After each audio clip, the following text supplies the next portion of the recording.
Yeah, so my name is Mark Beverly. I'm from Albuquerque, New Mexico, fourth generation New Mexican. Been here most of my life. I've lived in a couple other places like Ouray, Colorado, and that's really why I'm a mixed climber. It's because I really fell in love with ice back in about late 90s, 96, 97. Yeah, so what got me into climbing was a buddy of mine when I was about 13 years old, and he took me out and taught me how to climb. I had a lot of learning to do, and we didn't really have any formal education on climbing, so we kind of winged it, so to speak. But as time went on, we learned more, and getting around in the Sandias just kind of became our backyard playground. And the Sandias are a mountain range that's right outside of Albuquerque. It's formed on a thrust fault, and it's composed mostly of granite. There's also some other types of rock there, including some quartzite and a limestone band that goes across the top, and then there's some other neat things about the Sandias as far as some of the faults and rock formations that it has. But within an hour of Albuquerque, you could climb on a multitude of different types of stone. We have, like I said, the granite, quartzite, limestone, travertine. We have rhyolite, welded tuff, basalt, columnar, highly silicated. We have andesite. We have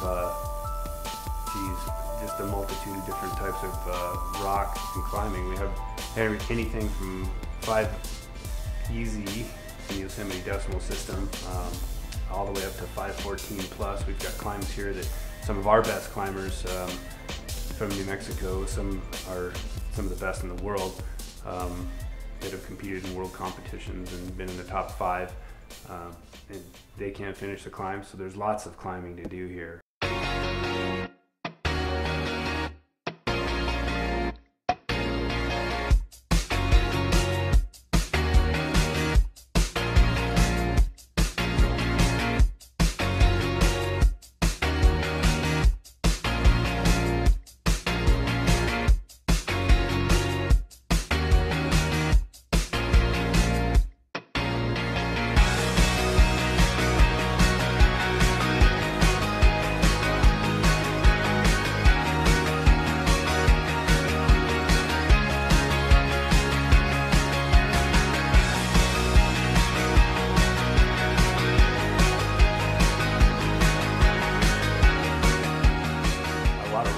Even some of the best rock climbers that I put tools in their hands and said, man, you would be awesome in mixed climbing, and they just can't make that like hand-brain connection of like what they're touching.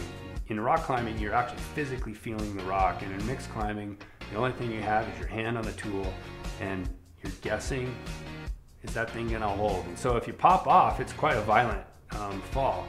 So you can get really kind of like pilot seat ejection out of the rock face itself. So you know, it's entertaining to watch when somebody falls, but you know, generally we're just climbing on bolts, sometimes on mixed terrain where we've got you know, rock and ice with bolts and traditional gear, or whatever, you know, ice screws, etc. So some of the mixed climbing here is extending down into the southern part of the state. We certainly have some in the northern part of the state. So it's taking its hold. It's kind of a movement in general across the world.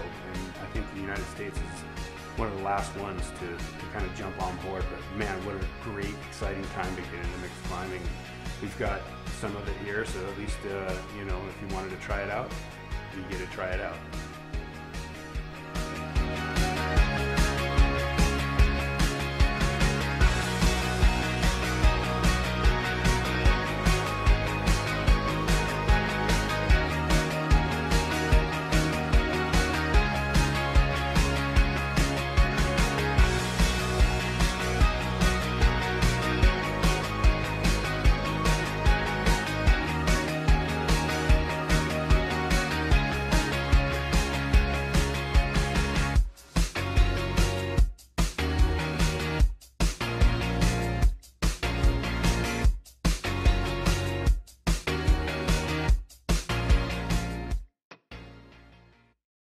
This is my 5th year at you know, competing at the International World Cup across like Asia and Europe. And this year in 2014 in Sochi, Russia, we get to be a demonstration sport for the Olympics, which to me is absolutely a dream come true, and I get to be a part of that as part of the Team USA.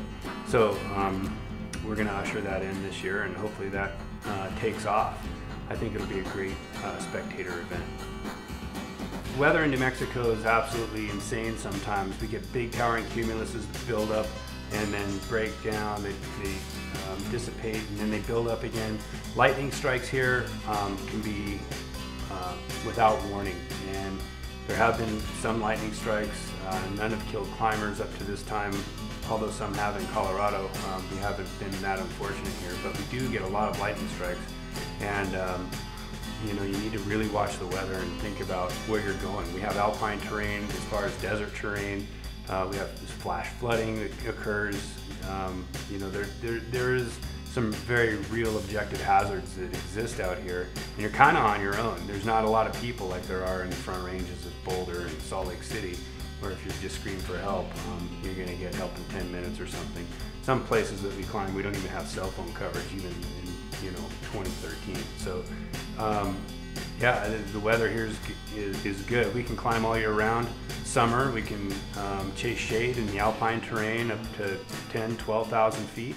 And in the wintertime, we can climb south-facing limestone, multi-pitch vaulted sport climbs, big caves, colonnettes, tufas. We've got all kinds of climbing in New Mexico. So we revel in it. Never waited in line for it. If you wind up waiting in line, chances are you're probably a couple of degrees of separation from somebody you know, and it just makes a really cool experience. But in general, yeah, like you've got the place to yourself. Yeah, so back when I was doing my PA school rotations, I wound up in Ouray, Colorado, and I really enjoyed ice climbing, and really got into mixed climbing as a function of meeting a guy named Jeff Lowe, who's really kind of one of the forefathers, or the forefather for North American mixed climbing. And he's an inspiration to everybody.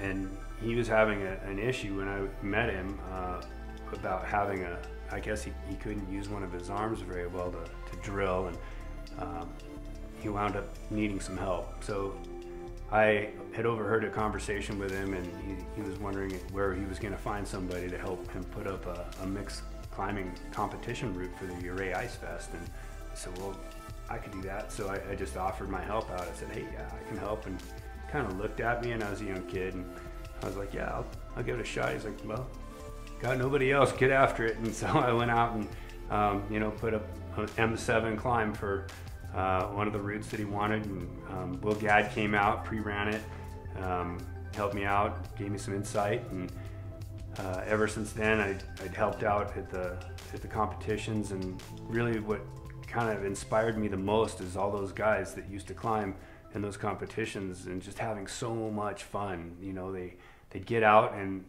they're on these tools, and they're climbing these ice features from, you know, feature to feature, and just joining them up together by climbing on really steep rock.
high desert has a way of healing. Roadrunners leave a turquoise trail across the town of adobe memories, rich with sacred ancestors everywhere, watching. Yellow cactus flowers bloom on our xeriscape yards. Murals and petroglyphs, the modern and the ancient, together leave their marks. The climbing of ladders, guitar necks, walls, and the obstacles of life makes rock climbing literal and symbolic, overcoming and finding the space and place to renew. Albuquerque, Taos, and Santa Fe celebrate life in the arts, music, and culture with talented artists who are passionate, from tattoo shops to the gathering of nations. New Mexico visionaries and dream catchers are dancing to the sound of creation. By removing the obstacles and the barriers that life presents naturally, we find that we have to liberate ourselves from systems by climbing out of the different frustrations that present themselves, even to the heavens, going to heights in which we cannot comprehend, to becoming overcomers, to being that which is uncomprehendable.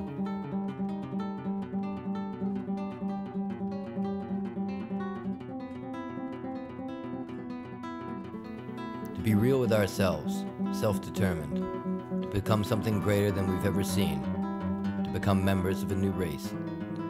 Here we are together in New Mexico using art, culture, climbing, painting, dancing, pottery, to ascend and to transcend. Heights, rock up rocks, reaching for the top of tops. Don't stop.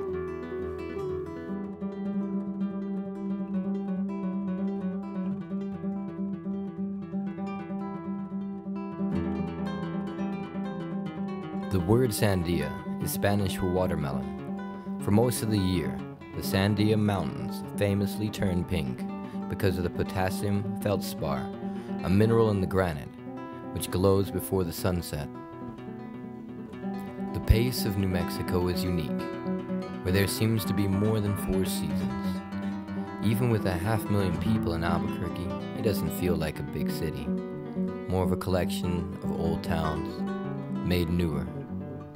The diversity and the unity of the people interlink and are interwoven into the carpets, pots, murals, jewelry from the hands of over 30 native indigenous tribes. Like the rare tongues of words preserved from time immemorial, time plays a different role in the Land of Enchantment. Some tell time. For most New Mexicans, time tells New Mexico.